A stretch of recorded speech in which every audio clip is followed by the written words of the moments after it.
PMX mengumumkan kita peruntukkan 100 juta untuk pengiklanan, publicity, propaganda, memberikan kefahaman kepada rakyat tentang kerajaan Madani ni. Geng-geng bersatu ni bukan main lagi membantah, kan?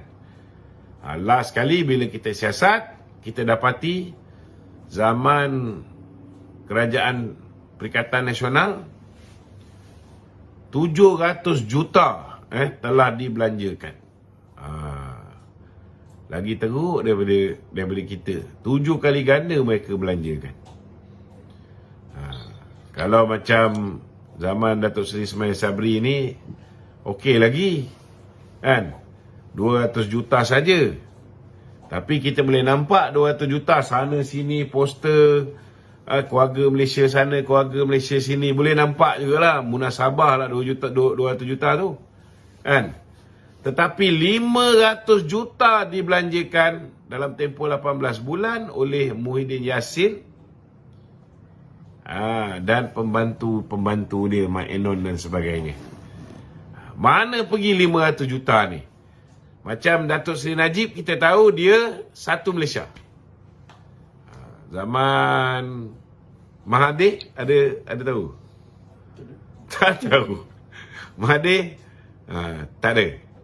Muhyiddin Malaysia Prihatin. Muhyiddin apa? Malaysia Prihatin. Kau pernah dengar Malaysia Prihatin? Tak pernah. Tak pernah dengar, kan? Kau ada tengok signboard Malaysia Prihatin macam yang keluarga Malaysia buat? Tak ada, kan? Tak ada, tuan-tuan. Kalau zaman Datuk Seri Najib, satu Malaysia tu merata ada satu Malaysia.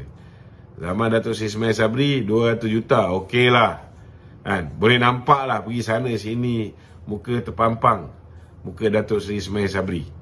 Munasabah lah dia belanja 200 juta. Tapi zaman Muhyiddin ni, tuan-tuan, dah lah lockdown. Dia kata Malaysia prihatin. Apa yang diprihatinnya? Orang nak pergi keluar cari rezeki cara halal pun tak boleh, kan? 500 juta itu sebab kita orang buat report polis, minta polis siasat. SPRM pun boleh siasat. Kemana pergi 500 juta zaman pemerintahan Muhyiddin Yassin? Yang ini perlu disiasat.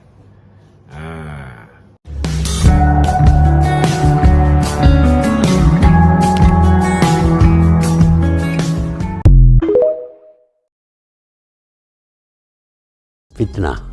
Itu fitnah. Saya tak bagi anak saya berniaga dengan kerajaan di masa saya jadi Perdana Menteri. Mereka terpaksa berniaga di luar negeri. Mereka tak kaya. Masa saya jadi Perdana Menteri, mereka tak kaya. Sehingga saya letak jawatan, barulah mereka bebas berniaga dalam negeri. Dan ada yang berjaya, ada yang gagal. Anak saya bukan semua kaya. Dan kalau ada duit pun, bukanlah macam billionaire dan sebagainya. Ada duit lebih sikit daripada orang lain, tapi nak kata saya tolong mereka cuma berjaya selepas saya jadi Perdana Menteri. Orang yang buat tuduhan ini, buktikan apa yang saya buat, waktu mana, tarikh berapa yang mereka dalam bisnes, dan macam mana mereka listing dia, mereka sebagai orang yang kaya. Tapi ada yang tuduh kononnya saya pun cukup kaya, saya ada bilion-bilion. Tunjuklah macam mana. Macam Najib, kita boleh tunjuk segala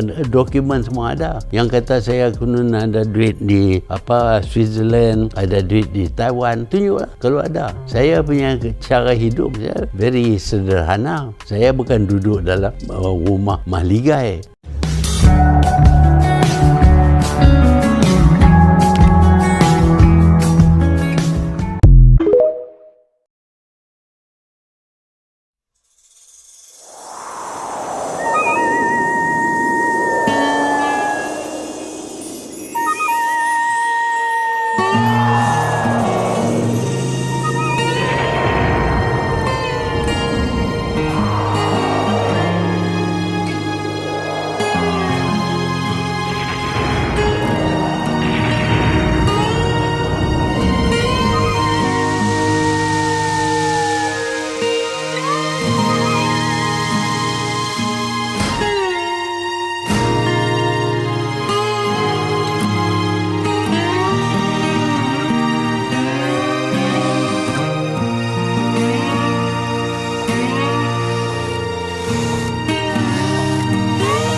Masa itu paguh, beras semua dalam kerajaan.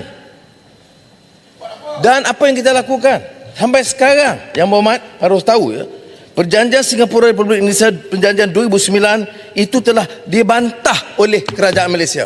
Dan saya telah maklum kepada Presiden Jokowi bahawa kita tidak boleh terima yang ini kerana ia menjejaskan kepentingan Malaysia. Baik. Jadi penjelasan saya, empat soalan ini itu hanya digunakan sebagai ruang politik murahan. Sebab mana mungkin, ya, kalau disebut, ya, pakar mana, sebut pakar mana, perjanjian mana yang dilanggar, peruntukan mana yang dilanggar, kawasan mana yang diserah kepada Indonesia yang mengabaikan kepentingan kita. Yang saya sebut tadi, yang kita kira betul-betul kawasan pelabuhan Tanjung Lepas yang sebenarnya keluar daripada perbatasan negeri Johor, dan kemudian Sabah yang tak dapat kita persetujui. Walaupun saya dah minta pegawai-pegawai cari jalan runding supaya ada win-win situation. Ya, saudara sebut tentang sipadan ligitan. Sipadan ligitan itu tengok rekod. Yang pergi runding dengan Presiden Soeharto itu saya sebagai Timbalan Perdana Menteri untuk memberikan mengambil keputusan dipersetujui oleh Presiden Soeharto untuk bawa sipadan ligitan. Nak mengamuk.